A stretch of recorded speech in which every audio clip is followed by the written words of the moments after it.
குறைந்த விலை நிறைந்த தரம் தங்கள் தேவைகள் அனைத்தும் ஒரே இடத்தில் Jayachandran. Bhaskar is always on right track. That is why fast track taxi அப்போ உடனே டவுன்லோட் பண்ணுங்க. தங்கத்துக்கு எவ்வளோ டிமாண்ட் இருக்கணுமோ உலகத்தில் அதை விட அதிகமான டிமாண்டு ஒரு பர்மனன்ட் டிமாண்ட் ஆகிடுச்சு. இப்போ தங்க சுரங்கங்கள்லேருந்து அவங்க அதிகமாக எடுக்க முயற்சி பண்ணுறாங்க. ஆனால் டிமாண்டை சப்ளை மீட் பண்ண முடியலை. நீங்கள் 1 கிராம் தங்கத்துக்கு என்ன விலையாகுமோ 20% பணத்தை கொடுத்துட்டு நீங்கள் 1 கிராம் வாங்கினதுக்கான பேப்பரை வாங்கி போயிடலாம். நீங்கள் கொஞ்ச நாள் கழித்து ஏறிடுது தங்கம். தாங்க ஐயா உங்கள் பேப்பர் நான் விற்றதை வச்சுங்க, எனக்கு பணத்தை கொடுங்கன்னா மிச்சம் எவ்வளோ இருக்கும் அந்த எக்ஸ்ட்ரா ஏறி. ஆமாம், என்ன 1 கிராமுக்கு என்ன ஏறிச்சோ அந்த தொகை உனக்கு வச்சுக்கோ. நீ ஏற்கனவே மார்ஜின் கட்டியிருக்குது, இது மிச்ச பணம் உனக்கு லாபம். இது நல்லா இருக்கே, தங்கம் சூப்பராக இருக்கே சார். இது ரொம்ப நாளாக இருக்குது. இதுதான் மல்டி கமாடிட்டி எக்ஸ்சேஞ்சு, இதுதான் டெரிவேட்டிவ் ப்ராடக்ட்ஸ். இது மாதிரி ஷேர்ஸும் பண்ணுறாங்க.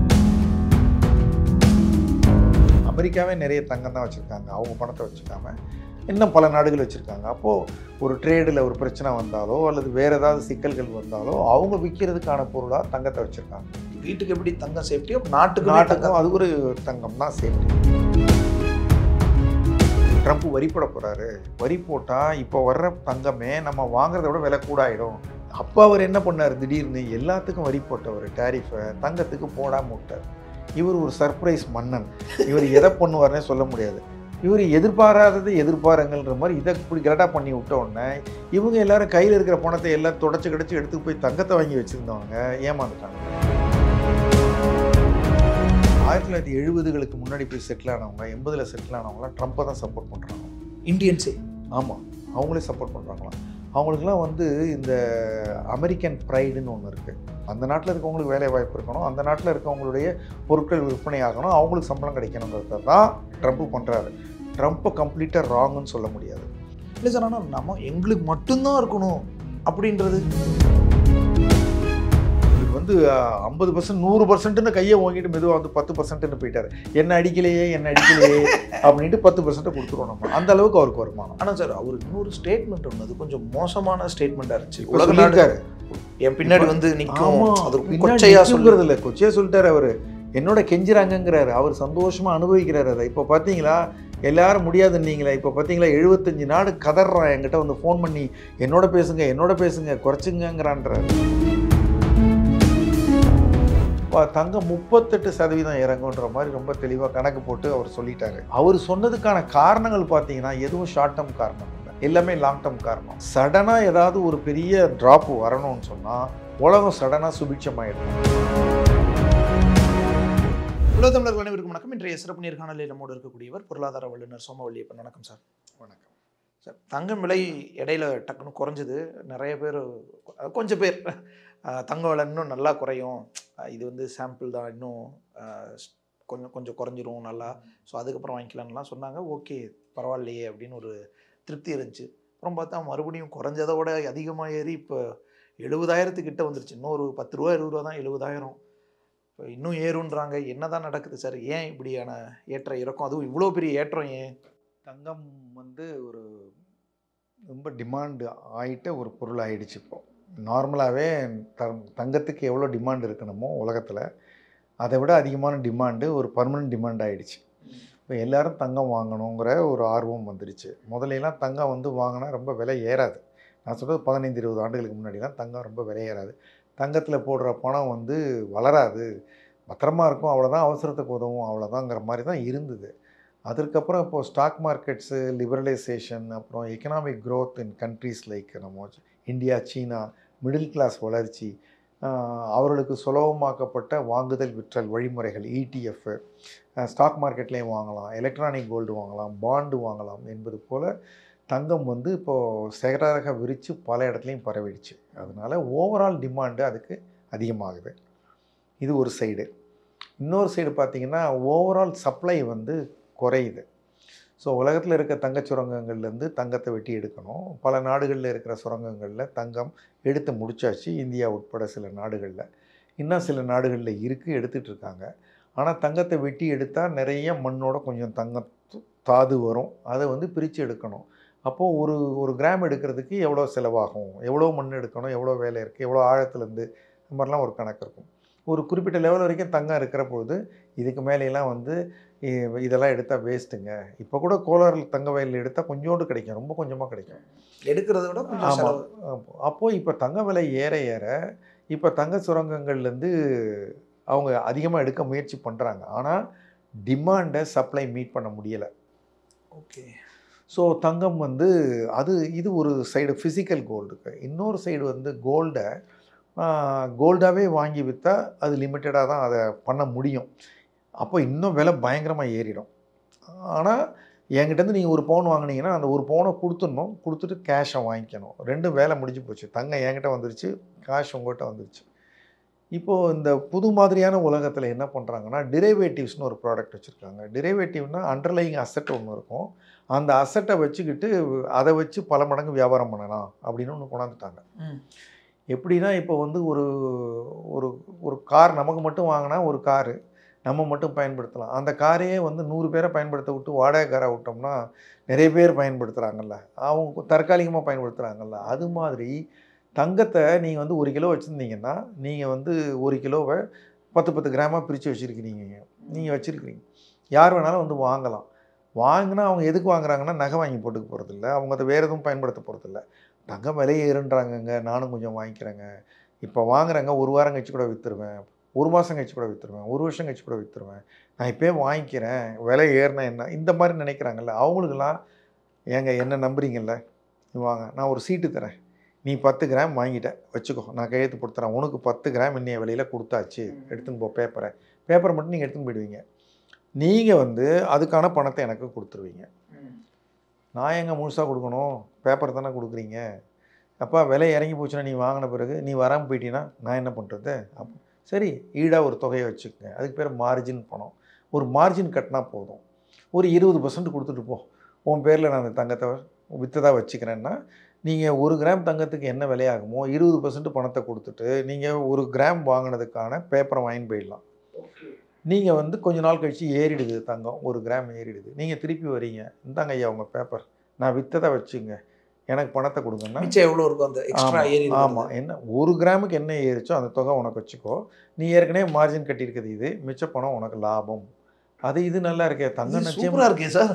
இது ரொம்ப நாளாக இருக்குது. இதுதான் மல்டி கமாடிட்டி எக்ஸ்சேஞ்சு, இதுதான் டெரிவேட்டிவ் ப்ராடக்ட்ஸ். இது மாதிரி ஷேர்ஸும் பண்ணுறாங்க. நீங்கள் வந்து ஒரு ஷேரை முழுக்க டெலிவரி வாங்கணும்னா அதுக்கான பணத்தை நீங்கள் கொடுக்கணும். உதாரணமாக ரூரல் எலக்ட்ரிக் கார்பரேஷன் இப்போ வந்து 400 ரூபா விற்கிதுன்னா நீங்கள் 400 ரூபாய்க்கு வாங்கலாம். 400 ரூபா கொடுத்தீங்கன்னா ஒரு ஷேர் கொடுப்பாங்க. நீங்கள் அதுக்கு பதிலாக 1000 ஷேர் ஃபியூச்சர்ஸ் மார்க்கெட்டில் இருக்குது. 1000 ஷேர் வந்து 400 ரூபா வீதம் எவ்வளோ ஆகும்? அது நீங்கள் மொத்த பணமும் நீங்கள் கொடுக்க வேணாம். அந்த பணத்தில் நீங்கள் வந்து ஒரு 20% 25% என்எஸ்சியில் என்ன ஃபிக்ஸ் பண்ணுறாங்களோ அதை கொடுத்தீங்கன்னா 1000 ஷேருக்கான கான்ட்ராக்ட் உங்கள் கையில் வந்துடும். நீங்கள் அது 2 ரூபா ஏறிச்சுன்னா நீங்கள் விற்றீங்கன்னா 1000 × 2 2000 ரூபா உங்களுக்கு எக்ஸ்ட்ரா பணம். நீங்கள் மார்ஜின் பணத்தை திருப்பி வாங்கிக்கிட்டு அந்த 2000 ரூபா வாங்கிக்கின்னு நான் விற்றுட்டு போயிடலாம். இப்போ இது எனக்கு லாபம், ஆனால் கம்பெனிகளுக்கு இதில் என்ன லாபம்?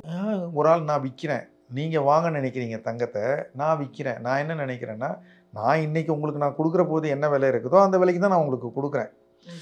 நான் என்ன பண்ணுறேன், தங்கத்தை வந்து அது ஏறிடுச்சுன்னா நான் அதை வந்து ஏறின விலைக்கு விற்றுட்டு தான் உங்களுக்கு கொடுக்க போகிறேன். ரைட், எப்படி பார்த்தாலும் ஆமாம். நான் வந்து சிச்சுவேஷன் உங்களுக்கு வந்து அப்போ என்னென்னா 1 கிலோ தங்கத்தை வச்சுக்கிட்டு 10 கிலோ வியாபாரம் நடக்குது. ஸோ இது மாதிரி தங்கத்தினுடைய வியாபாரம் ரொம்ப அதிகமாகிடுச்சு. இது மாதிரி டாலர் நடக்குது, கரன்சியெல்லாம் இந்த மாதிரி டெரிவேட்டிவ்ஸ் பண்ணுறாங்க, ஸ்டாக்ஸை டெரிவேட்டிவ்ஸ் பண்ணுறாங்க, புல்லியனையும் பண்ணுறாங்க. புல்லியன்னா கோல்டு, சில்வர். இதனால எல்லாம் வந்து தங்கத்துக்கான ஸ்பெக்குலேட்டிவ் மார்க்கெட்.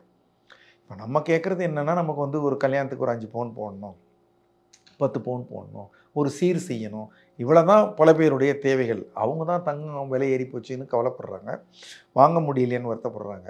ஆனால் மற்றவங்களும் நினைக்கிறாங்க, ஸ்டாக் மார்க்கெட்டுக்கு பதிலாக ஸ்டாக் மார்க்கெட் நல்லா இருக்காதுன்றாங்க, கோல்டு வாங்கலாமே, கோல்டு மார்க்கெட்டுக்கு போகலாமே அப்படின்னு சொல்லிட்டு அவங்ககிட்ட இருக்கிற பணத்தை ETF போடுறாங்க, எக்ஸ்சேஞ்ச் ட்ரேடட் ஃபண்டு.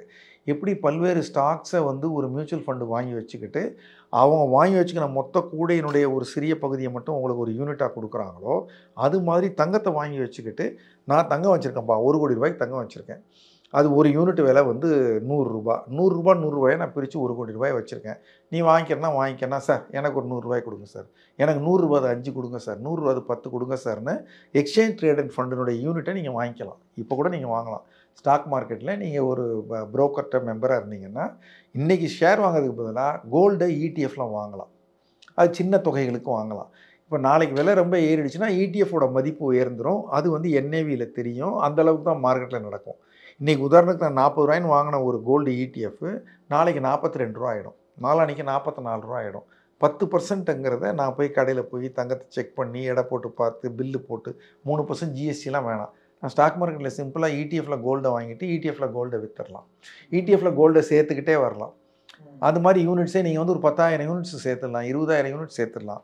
நீங்கள் சேர்த்துட்டிங்கன்னா ரொம்ப அதிகமாக இருக்கிற போது நீங்கள் கொஞ்சத்தை விற்றுக்கலாம். திருப்பி அது 4 நாள் இப்போ இறங்குச்சுன்னு சொன்னீங்கல்ல, இறங்குற போது கொஞ்சத்தை வாங்கிக்கலாம். ஆனால் நீங்கள் ட்ரேடராக மாறிடுறீங்க. அதில் உங்களுக்கு எப்பயாவது நீங்கள் மிஸ்டேக் பண்ணி மொத்தத்தை இழக்கிற வாய்ப்பு வரலாம். மொத்தம்னா ஸ்டாக் மாதிரி ஆகாது, லாப நட்டங்களை நீங்கள் அடிக்கடி இழக்கிற மாதிரி வரும். ஸோ அதனால கோல்டுங்கிறது இப்போது it's not just an ornament metal, it is much more than that. இது வந்து நார்மல் பீப்புள், அதுக்கப்புறம் வந்து ட்ரேடர்ஸு, இன்வெஸ்டார்ஸு, இதுக்கு மேலே அரசாங்கங்கள் ஒருத்தரோட ஒருத்தர் வியாபாரம் செய்கிற பொழுது நீ ஏமாற்றிட்டா நான் என்ன பண்ணுறது, நீ தரமாட்டேன்னா நீ என்ன பண்ணுறது, உன்னை எப்படி நம்புறது, நீ ஒர்த்தா அப்படின்லாம் கேட்டால் அவங்க எல்லோரும் ரிசர்வ்ஸ் வச்சுக்கணுன்றாங்க. அந்த ரிசர்வு உலகத்தினுடைய பொது பணமாக இருந்த இவங்க டாலரை வச்சுக்க, எவ்வளோ டாலர் இருக்கோ அதுக்கேற்ற தங்கத்தை அவன் வச்சுருக்கான். அதனால் எதுவும் பேப்பர் கிடையாது, எல்லாத்துக்கும் தங்கம் பேங்கிங் இருக்குன்னு. அந்த தங்கத்தை ஒரு திடீர்னு ஒரு நாள் நிக்சன் வந்தார், இனிமேல்ட்டு இந்த கதையெல்லாம் கிடையாது, எங்கள் டாலருக்கும் தங்கத்துக்கும் சம்மந்தம் கிடையாது, நாங்கள் வேணுங்கிற மாதிரி அடிச்சுப்போம், தங்கம் பாட்டுக்கு எங்கள்கிட்ட எவ்வளோ இருக்குன்னு கேட்காதீங்கன்ட்டாங்க. ரெண்டும் டீலிங்க் ஆகிடுச்சு. பட் ஸ்டில் இப்படியெல்லாம் ஆன ஒரு ரிசர்வ் கரன்சியை நம்ம வச்சுக்கிறத விட தங்கத்தையே வச்சுக்கிறது பெட்டர்னு சீனா மாதிரி நாடுகள் தங்கத்தை நிறைய வச்சுக்கிறாங்க. அமெரிக்காவே நிறைய தங்கம் தான் வச்சுருக்காங்க, அவங்க பணத்தை வச்சுக்காம.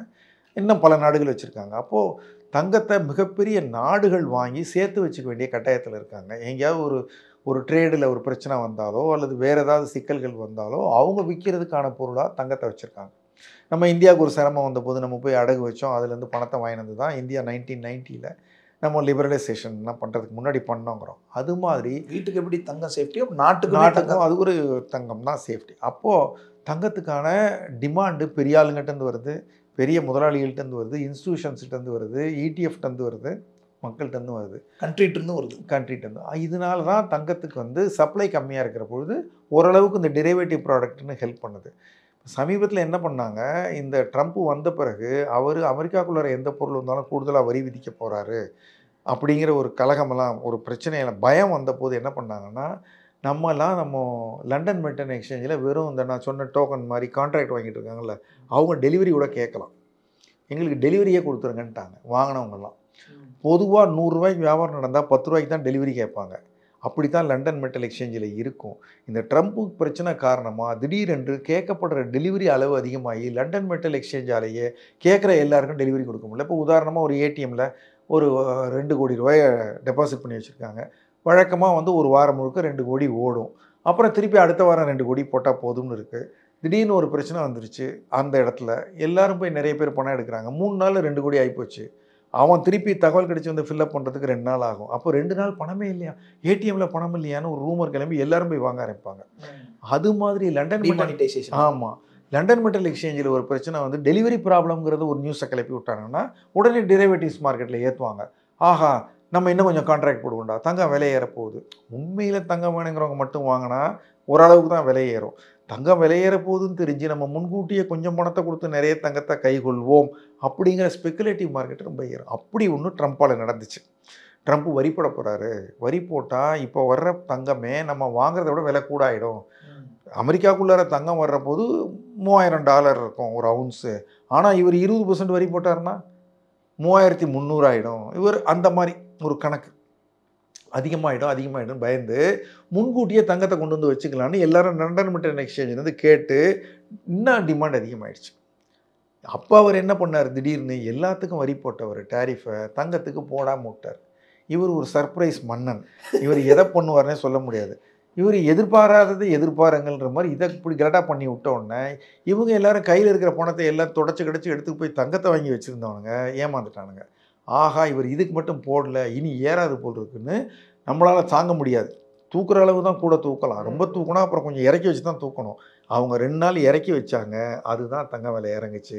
அவங்க போய் அந்த திருப்பி கொடுத்துட்டாங்க. ஆமாம், இந்த லாபத்தை ஓரளவுக்கு நம்ம எடுத்துக்குவோம் கையில். இப்போ ஏறினதை இவர் வரி போடாதனால இன்னும் இறங்கினாலும் இறங்கணும் பயந்து இந்த கடைசியாக இருக்கிறவங்க ரொம்ப அடிச்சு பிடிச்சி வாங்கணும் கொஞ்சம் நம்ம இதெல்லாம் இமேஜின் பண்ணுறோம். புரியுது, எக்ஸாக்டாக அப்படி புரியுது, நடக்காது. புரியுது. அதுதான் இதனுடைய ஜெனிசிஸ். இது தவிர ஆனால் சார் என்னன்னா தங்க விலை இப்படி குறைஞ்சது, இதுதான் ட்ரம்ப் தங்கத்துக்கு வரி போடாம விட்டாரு. ஸோ சரின்னு எல்லாரும் விற்று லைட்டாக குறைஞ்சிது. ஆனால் தங்கம் அவ்வளோதான், இனிமேட்டு ஏறாது, இன்னும் இறங்கும் பாருங்க. ஆமாம், அதாவது இது தவிர இன்னொரு காரணம் சமீபத்தில் இறங்கினதுக்கு, நம்ம வந்து டாலர் வந்து 80 ரூபாய், 82, 85, 88 ரூபாய்க்கு மேலே போயிடுச்சு. இப்போது நம்ம தங்கத்தை இந்தியாவில் வாங்கணும்னா வெளிநாட்டிலேருந்து வாங்குற போது டாலரை கொடுத்து தான் வாங்கணும். அந்த டாலர் மதிப்பு ஏறுறதுனால தங்கம் ஏறினாலும் ஏறலைனாலும் டாலர்னால விலை ஏறுது. அதனால ஏறிக்கிட்டு இருந்தது. இப்போது கொஞ்சம் பங்குச்சந்தையில் கொஞ்சம் முன்னேற்றம் வந்திருக்கிற காரணத்தினால, ஃபாரின் இன்ஸ்டிடியூஷன்ஸ் திருப்பி இந்தியாவுக்கு வர்ற காரணத்தினால டாலர் மதிப்பு 85 ரூபாய்க்கு இறங்கிருச்சு. அப்போ 88 to 85னா 3 ரூபா குறையுது. ஆமாம், 3 ரூபா குறைஞ்சதுனால தங்க விலை குறைஞ்ச மாதிரி ஒரு தோற்றம், ஒரு குறைஞ்சிது. அந்த டாலர் பகுதிக்கான விலை குறைஞ்சது. புரியுது. அப்போது இந்த சமயத்தில் அப்பப்போ யாராவது ஒரு ஆள் ஏதாவது ஒன்று சொல்லுவாங்க. பொதுவாக இந்த ஒரு பெரிய பங்குச்சந்தை நிபுணர் அமெரிக்காவில் இருக்கவர் சொன்னது வந்து தங்கம் 38% இறங்குன்ற மாதிரி ரொம்ப தெளிவாக கணக்கு போட்டு அவர் சொல்லிட்டாரு. அவர் சொன்னதுக்கான காரணங்கள் பார்த்தீங்கன்னா எதுவும் ஷார்ட் டேர்ம் காரணம் இல்லை, எல்லாமே லாங் டேர்ம் காரணம். அவர் என்ன சொன்னார், தங்கம் சப்ளை அதிகமாகுது, தங்கத்துக்கு வந்து டிமாண்டு குறையும், இந்த மாதிரி இதெல்லாம் வந்து எல்லாருக்கும் எப்பயுமே தெரிஞ்ச காரணங்கள் தான். சடனாக ஏதாவது ஒரு பெரிய ட்ராப்பு வரணும்னு சொன்னால் உலகம் சடனாக சுபிட்சமாயிடணும். உலகத்தில் இப்போது வந்து உடனே இவர் என்ன பண்ணணும், இன்ட்ரெஸ்ட் ரேட்டை ஃபெடரல் ரிசர்வு இப்போ 5% இருக்கிறத 10% ஆகிக்கணும். 10% பேங்க்லேயே கிடைக்குதுன்னா எதுக்கிட்ட தங்கத்தில் போய் பணத்தை போடுவானே, உறுதியாக 10% கிடைக்கும், சர்டனிட்டி, எல்லாத்தையும் மூவ் பண்ணுவாங்க. ஆனால் இப்போ இருக்கிற சூழ்நிலை என்ன, வட்டி விகிதங்கள் குறையத்தான் கூடும். இப்போ நம்ம பார்த்தோம் 2 முறை ரிசர்வ் வங்கி குறைச்சிட்டாங்க, ஃபெட்டு வந்து குறைக்கத்தான் போகிறாங்க. ஏன்னா இன்ஃப்ளேஷன் அதிகமாக போகுது. ட்ரம்ப் பண்ண கலட்டாவால் மினிமம் 10% எல்லாம் விலைக்கு மேலே அவர் வந்து இது போடுறாரு, வரி போடுறாரு. விலைவாசி உயர்ந்துச்சுன்னா, இன்ஃப்ளேஷன் அதிகமாச்சுன்னா ஃபெட்டு வந்து வட்டி விகிதத்தை அவங்க கொஞ்சம் குறைப்பாங்க அல்லது கூட்டுவாங்க. இவங்க இது எதை வச்சு பண்ணுவாங்க, விலைவாசியை குறைக்கணும்னா வட்டி விகிதத்தை கூட்டுவாங்க. இப்போது ஓரளவுக்கு வட்டி விகிதத்தை கூட்டுவாங்கங்கிற மாதிரி ஒரு நிலைமை இருந்துச்சு. அதனால் ஒரு தங்கம் அப்படி ஒரு ஆர்வமாக இருந்தது. இப்போ திருப்பி அவர் வந்து 34% இல்லை, 54% இல்லை, 10% இருந்தான்னு குறைக்கிறாரு. அதனால் இப்போதைக்கு ஃபெட்டு என்ன பண்ணுவான்னு தெரியலை. அப்போது நிச்சயமாக பேட் நியூஸ்னால் தங்கம் ஏறும், பேட் நியூஸாக குட் நியூஸான்னு தெரியலனாலும் குழப்பம்னு சொல்லிட்டு தங்கம் ஏறும். தங்கம் ஏறும், ஆனால் நல்ல நியூஸுக்கு மட்டும்தான் தங்கம் இறங்கும்.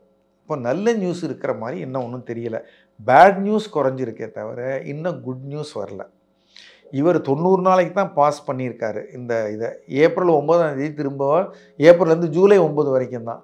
இவர் திருப்பி என்ன பண்ணுவார்னு நமக்கு தெரியாது. அதனால் இது ஒரு தற்காலிக ரிலீஃப் தான் பங்குச்சந்தைக்கும் மற்றதுக்கும். அதனால் இப்போதைக்கு தங்கம் இறங்கும் அப்படிங்கிறத நம்ப முடியவில்லைங்கிறது தான் என் போன்றவர் கூட நான் யாரை சேர்த்துக்கணும், நான் யாரையும் சேர்க்க வேணாம். என்னுடைய கணிப்பு வந்து தங்கம் வந்து தற்காலிகமாக இறங்கினா கூட மீண்டும் உயர்வதற்குத்தான் ட்ரம்ப் இருக்கிற வரைக்கும், இந்த ட்ரேட் வார் இருக்கிற வரைக்கும் நிலைமை இருக்கும். ஆனால் சார், ஏதோ நம்ம ஊரில் ஏதோ கல்யாணத்துக்கு இல்லை எதுக்காவது ஒரு சேவிங்ஸுக்கு யாரோ ஒரு சாமானியர் தங்கம் வாங்குறாரு அப்படின்னா, அவருக்கு அந்த தங்கம் வாங்குறதுல ஒரு பிரச்சனை ட்ரம்ப்பால் வந்துக்கிட்டு இருக்குல்ல. ஆமாம், எங்கேயோ அமெரிக்க அதிபர். ஆனால் இங்கே அதாவது இது வந்து ஒரு 2-3 ஆண்டுகளாகவே நாம் வந்து சமூக ஊடகங்களில் யூடியூப் மூலமாக தொலைக்காட்சிகள்லேயும் தங்கம் வந்து ஏறும் அப்படிங்கிறதையும், தங்கத்தை வந்து ஒரே ஒரு நாள் இறங்கின அன்னைக்கு வாங்க வேண்டிய பொருள் இல்லை, அதை வந்து தொடர்ந்து தான் வாங்கணுங்கிறதையும் வாங்கன்னு தான் சொல்லிகிட்டு இருக்கோம். அதாவது வந்து லாங் டேர்ம் வியூ அப்படின்னு பார்த்தீங்கன்னா, இந்த உலகத்தில் மக்கள் பயன்படுத்தக்கூடிய எல்லா பொருட்களும், மக்களுக்கு தேவை இருக்கிற பொருட்களும் உற்பத்தியை வந்து டெக்னாலஜி மூலமாக அதிகப்படுத்த முடிந்தால் ஒழிய விலை ஏறிக்கொண்டு தான் இருக்கும். நீங்கள் டெக்னாலஜி மூலமாக சடனாக அதை ரொம்ப பிரமாதமாக நீங்கள் பண்ணிட முடியும் அப்படின்னா தான் அது விலை குறையும். ஓவர் ப்ரொடக்ஷன் பண்ணிட முடியும் அப்படின்னா குறையும். தங்கத்தை வந்து அதுக்கு ஆல்டர்னேட் கிடையாது. இப்போ வைரத்துக்கு ஆல்டர்னேட் வருது, ஆர்டிஃபிஷியல்னு வருது, அது இறங்குது. ஆனால் தங்கம்ங்கிறத அந்த மெட்டீரியல் காம்போசிஷனு இயற்கையாக கிடைக்குதுங்கிறதுக்கு ஆல்டர்னேட்டு கிடையாது. அப்படின்னா நீங்கள் ஆல்ரெடி ஆல்டர்னேட் எல்லாமே தான் இருக்குது, புதுசாக ஒன்று நம்ம க்ரியேட் பண்ண வேண்டாம். அதனால தங்கம் வந்து ஒரு ரேராக இருக்கிறதுனால தான் மதிப்பு, அது ரேராக தான் கண்டினியூ ஆகும். சில பேர் வந்து மொத்தமே தங்கத்தில் கொண்டே போடுற அந்த ஆபத்தும் நீங்கள் பண்ண வேணாம். நம்ம அதுக்கு தான் என்ன சொல்கிறோம், அசட் அலோகேட் பண்ணிக்கோங்க, மியூச்சுவல் ஃபண்ட்ஸ் வச்சுக்கோங்க, கொஞ்சம் கோல்டு வச்சுக்கோங்க, ஒரு வீடு பண்ணிக்கிங்க, கொஞ்சம் ஃபிக்ஸட் டெபாசிட் வச்சுக்கோங்க, ஸ்ப்ரெட் பண்ணிக்கிங்க, கோல்டையும் மிஸ் பண்ணாதீங்க. இறங்கினாலும் உங்களை பாதிக்கக்கூடாது, ஏறினாலும் நீங்கள் தவிக்கக்கூடாது. அப்படின்னா எப்பயுமே யூ மஸ்ட் ஹேவ் சம் கோல். ஆனால் சார் இந்த ட்ரேட் வார் முடியறதுக்கு வாய்ப்பு இருக்கா? ஏன்னா ட்ரம்ப் இப்படி பண்ணுறாரு, யூரோப்பிய யூனியன் கடுமையாக எதிர்க்குது, கனடா எதிர்க்குது, திருப்பி வரி போடுறாங்க, சீன அதிபர் ஸ்ட்ராங்காக எதிர்கொள்கிறாரு, 84% போட்டார். அப்போது இல்லை முடியாது. இப்போ நான் சில பேர் அமெரிக்காவில் இருக்கிற சிலங்களோட பேசுகிறேன். அவங்க சொல்கிறாங்க அவங்க பிள்ளைங்க அங்கே இருக்காங்க. 1970களுக்கு முன்னாடி போய் செட்டில் ஆனவங்க, 80ல் செட்டில் ஆனவங்களாம் ட்ரம்ப்பை தான் சப்போர்ட் பண்ணுறாங்க. இந்தியன்ஸே ஆமாம், அவங்களே சப்போர்ட் பண்ணுறாங்களாம். அவங்களுக்குலாம் இந்த அமெரிக்கன் ப்ரைடுன்னு ஒன்று இருக்குது. ஸோ நம்ம எப்படி வெள்ளைக்காரன் பீரியடில் நம்மளுடைய துணியில் நம்ம போட்டு எரித்தோம், வெள்ளையரை பகிஷ்கரிப்போம், உங்களுக்கு தெரியுமான்னு தெரியல. அப்போது போராட்டங்களில் அவர் என்ன சொன்னார், அந்நிய துணிகளை அந்நிய பொருட்களை நம்ம பயன்படுத்தக்கூடாது அப்படின்னு சொல்லிட்டு கொண்டு நெருப்பில் போட்டோம். கதருக்கு திரும்புங்கன்னு. ஆமாம், எல்லாரும் போட்டோம். நம்ம இது சுதேசிங்கிறதும் நம்ம நாட்டு மக்களுக்கு வாய்ப்புங்கிறதும் எல்லா தேச தலைவர்களும் சொல்கிறது தான். மேக் இன் இண்டியா அதுதான். ஸோ ஒவ்வொரு நாடும் தற்காத்து கொள்ளத்தான் முயற்சி செய்வாங்க. அந்த நாட்டில் இருக்கவங்களுக்கு வேலை வாய்ப்பு இருக்கணும், அந்த நாட்டில் இருக்கவங்களுடைய பொருட்கள் விற்பனை ஆகணும், அவங்களுக்கு சம்பளம் கிடைக்கணுங்கிறத தான் ட்ரம்ப் பண்ணுறாரு. ட்ரம்ப்பை கம்ப்ளீட்டாக ராங்குன்னு சொல்ல முடியாது. இல்லை சார், ஆனால் நம்ம எங்களுக்கு மட்டும்தான் இருக்கணும் அப்படின்றது இல்லை. அவர் இப்போ சொல்லியிருக்கிறதுல நம்ம நியூட்ரலாக பார்த்தா எப்படின்னா ரெசிப்ரோக்கல் டிஸ்கவுண்டட் அப்படிங்கிறாரு. ரெசிப்ரோக்கல்னால் நீ எனக்கு வரி போட்டால் நான் உனக்கு வரி போடுவேன். அது நீ எப்படிங்க தப்பும்பீங்க? என்னன்னா சார், அமெரிக்கா எவ்வளோ கண்ட்ரீஸில் என்ன மாதிரியான விஷயங்கள்லாம் பண்ணியிருக்கு, அதனால் ஏற்பட்ட பாதிப்பு அது இல்லாமல் அப்போ அதுக்கு கொஞ்சம் இப்போ நம்ம கடையில் போய் கேட்குறோம், ஒரு பொருளை கேட்குறோம், ஒரு விலை சொல்கிறாரு, ஒரு டாக்ஸியில் போகிறோம், ஒரு கட்டணம் சொல்கிறாரு. டாக்ஸிக்காரங்க இது வரைக்கும் எனக்கு என்னென்னலாம் சிரமம் பண்ணியிருக்காங்க, அதுக்கு நீ தான் எனக்கு குறைச்சிக்கணும்னு அவங்க குறைச்சிக்குவானா? இல்லைன்னா அமெரிக்காவுக்கு தானே நஷ்டம். அமெரிக்கா இருந்து அவங்களுக்கு தானே வேணும். அவங்களுக்கு அதெல்லாம் கரெக்டு. அவங்க எல்லாரும் கொண்டு போய் அமெரிக்காவில் டம்ப் பண்ணியிருக்காங்க. இப்போ நீங்கள் சீனா அவங்களுடைய மொத்த ட்ரேடை பார்த்தா, அந்த கணக்கெடுத்து பார்த்தா கிட்டத்தட்ட $582 பில்லியன் அவங்க வியாபாரம் பண்ணிக்கிட்டு இருக்காங்க. அதில் $295 பில்லியன் நிகரமாக ஏற்றுமதி பண்ணுது சீனா. அதுலேயும் அவங்களுடைய இப்போ இந்திய ரூபாய் மார்க்கெட்டை விட்டோம். 85வது 82வது 88வது டிமாண்ட் சப்ளை பொறுத்து US$ மார்க்கெட்டில் இருக்குது. அவன் கொஞ்சம் விளையாடுறான்னு வச்சுக்கோங்க. ஆனால் எந்த நாட்டினுடைய கரன்சி மதிப்பு மற்ற நாட்டுகளுடைய கரன்சி மதிப்போட குறைவாக இருக்கோ அவங்க நிறைய ஏற்றுமதி பண்ண வாய்ப்பு இருக்குது. அவங்க விலை கம்மி மாதிரி தெரியும். சீனா வேணுன்னே அவங்களுடைய ரெனின்பியை கம்மியாக வச்சுருக்கான் மதிப்பை, சென்ட்ரலி கண்ட்ரோல்டு. அது ஒரு தப்பு பண்ணுறான். இது மாதிரி அவன் இன்னும் ட்ரேட் ப்ராக்டிசஸ்லாம் இருக்குது. இவருடைய ஒரே ஒரு தப்பு இவர் உடனடியாக இதை நடைமுறைக்கு கொண்டு வந்தது. அப்படித்தான் நம்ம சொல்லிக்கிட்டு இருந்தோம். இப்போ தான் மாறி இருக்கு நிலைமை. உடனடியாக April 4 எல்லாருன்னதும் பெரிய லெவலில் போட்டதும் அது ரெண்டும் அவர் பண்ணக்கூடாது. அவர் என்ன சொல்லியிருக்கணும், நீங்கள் 2025 நம்ம இருக்கிறோம் இப்போ ஏப்ரலில், 2026 ஏப்ரலுக்குள்ளார நீங்கள் ஏற்றுமதியை 10% கம்மி பண்ணி எங்கள்கிட்டருந்து வாங்கிக்கிறது 10% ஏற்று, 2027க்குள்ளார நீ அதை 50%-ஆக மாற்று, 2028க்குள்ளார 100%-ஆக மாற்றுன்னு இப்போ என்றைக்கு விரும்புகிறாரோ அதை 3 வருஷம் டைம் கொடுத்தா எல்லோரும் ஒத்து வருவாங்க. மாற்றலாம், பேச்சுவார்த்தையில் கொஞ்சமாக முன்னேற்றலாம். இப்போ நீங்கள் பார்த்தீங்கன்னா அமெரிக்காவிலேருந்து சென்ட்ரல் ப்ராசஸிங் யூனிட்டும் செமிகண்டக்டர்ஸும் சிப்ஸும் எல்லாம் சீனாவுக்கு போகுது. சீனாவிலேருந்து கம்ப்யூட்டராக ஏற்றுமதியாகி அமெரிக்காவுக்கு போகுது. அவன் நான் உனக்கு செமிகண்டக்டர் கொடுத்து சிப்பு கொடுத்து கூட விலைக்கு நான் ஏன் உன்கிட்ட வாங்கணும்னு அமெரிக்கா கேட்குது. இல்லை சார், ஆனால் அதுக்கு ஒரு லாஜிக் சொல்கிறாங்க. இது டவுட்டு கேட்டுக்கிறேன். என்னென்னா அமெரிக்காவில் சுற்றுச்சூழல் இந்த மாதிரியான விஷயங்களுக்கு ஒரு ரூல் இருக்குது. இவ்வளோ தான் எமிஷன் பண்ணணும், இவ்வளோ தான் கார்பன் எமிஷன் இதெல்லாம் இருக்கணும். அப்போ அந்த லெவலுக்கு ப்ரொடெக்ஷன் பண்ணுறதுனா அங்கே காஸ்ட் இன்னும் 10 மடங்கு அதிகமாயிடும். அப்போ அதுக்கு நான் சீனாக்கு கொடுத்து அங்கே அடித்து தராங்க. அப்போ எனக்கு 2 மடங்கு விலையிலேயே கிடச்சிரும். இப்போ எனக்கு 5 மடங்கு 7 மடங்கு 8 மடங்கு கம்மியாக தான் அமெரிக்காவுக்கு கிடைக்குது. இல்லை நான் வரி இப்படி பரஸ்பரம் போடுவேன், நானே ப்ரொடெக்ஷன் பண்ணிக்குவேன்னா அப்புறம் அமெரிக்காவுக்கு தானே அது கை சூடும். ஆமாம், இல்லை அது அவங்களுக்கு நட்டம்தான். அது அவர் அப்படி நினைக்கல. அவர் அப்படின்றது இல்லை, எல்லாருமே நினைக்கிறாங்க அப்படி தான். அவர் பண்ணது தப்பு தான். அப்படின்னா அவர் பங்களாதேஷ்லையும் இப்போ நம்ம திருப்பூரில் இருக்க மண்ணை கெடுத்து தான் நம்ம இங்கேருந்து டிஷர்ட் அனுப்பிச்சிட்டு இருக்கோம். நம்ம எக்ஸ்போர்ட் வேணுங்கிற லாபம் இல்லை அவங்களுக்கு. இல்லை, அவங்களுக்கு லாபம். நமக்கு என்ன வேணும், கச்சா என்ன வேணும். இந்த மாதிரி விஷயம் அதுக்கு டாலர் 82% நம்ம இறக்குமதி பண்ணணும். நம்ம இங்கே வண்டியை குறைப்போமா, பெட்ரோலை குறைப்போமா, குறைக்கமா, பொது பஸ்ஸில் போவோமா, ட்ரெயினில் போவோமா, மாட்டோம். இல்லை அதான் நம்ம கெடுத்துக்கிட்டு தானே நம்ம இதை அமெரிக்காவுக்கு பண்ணுறோம். அமெரிக்காவுக்கு தானே இது லாபம். ஏன் இது புரியாமல்? இல்லை, அமெரிக்காவுக்கு லாபம்ங்கிறதுனால தான் இது வரைக்கும் நடந்துக்கிட்டு இருந்தது. அது எந்த லெவலுக்கு போயிருச்சுன்னா ஒவ்வொரு வருஷமும் இறக்குமதியை விட ஏற்றுமதி வந்து ரொம்ப குறைவாக இருக்கிறதுனால அந்த ஒரு விஷயத்தை பார்த்து இது அமெரிக்கா கடனாளி தேசமாயிடுது. இப்போ அவங்களுடைய கடன் மொத்தம் அவங்களுடைய உள்நாட்டு உற்பத்தி மதிப்பை போல் 125%. ஸோ ஒரு லெவலுக்கு மேலே போனால் அமெரிக்கா கவுந்துரும்.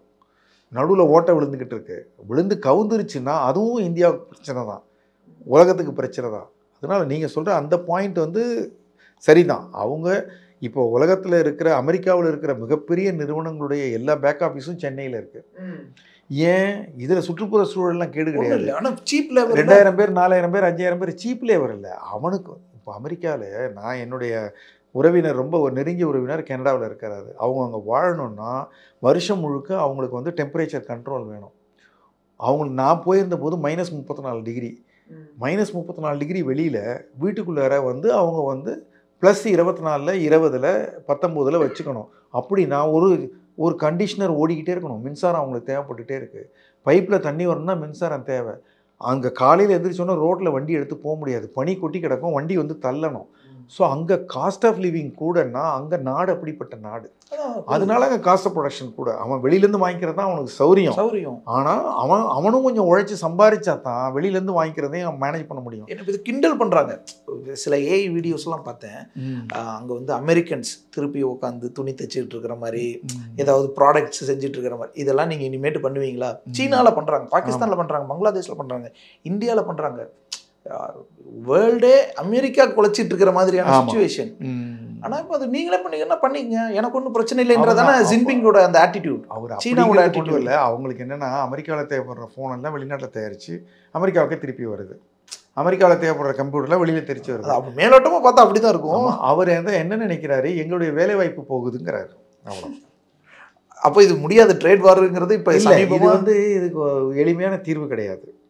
வந்து இந்த 10%ங்கிறதுக்கு எல்லாரும் சரி வந்துடுவாங்க. அவருடைய ஒரு நோக்கமே என்னென்னா, ஒரு பெரிய ஓங்கி, அந்த திருவள்ளுவர் ஒன்று சொல்லுவார், கடிதோச்சி மெல்ல அப்படின்னு சொல்லுவார், ஓங்கி அடிக்கிற மாதிரி வந்து மெதுவாக தட்டுறது.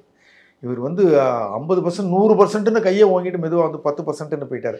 என்ன அடிக்கலையே அப்படின்ட்டு 10% கொடுத்துருவோம் நம்ம. அந்த அளவுக்கு அவருக்கு வருமானம். ஆனால் சார், அவர் இன்னொரு ஸ்டேட்மெண்ட் ஒன்று, அது கொஞ்சம் மோசமான ஸ்டேட்மெண்ட்டாக இருந்துச்சு. உலக நாடு என் பின்னாடி வந்து நிற்கும், கொச்சையாக இல்லை, கொச்சையாக சொல்லிட்டார். அவர் என்னோட கெஞ்சுறாங்கங்கிறாரு. அவர் சந்தோஷமாக அனுபவிக்கிறார் அதை. இப்போ பார்த்தீங்களா, எல்லாரும் முடியாதுன்னீங்களா, இப்போ பார்த்தீங்களா 75 நாடு கதறான் என்கிட்ட வந்து ஃபோன் பண்ணி, என்னோட பேசுங்க குறைச்சுங்கிறான்றாரு.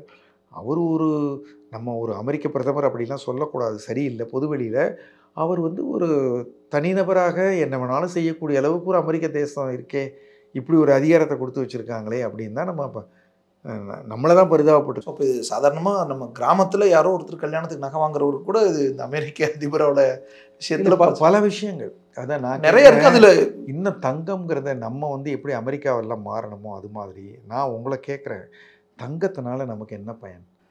சேமிப்பு இல்லை, அதே மறந்துடுங்க.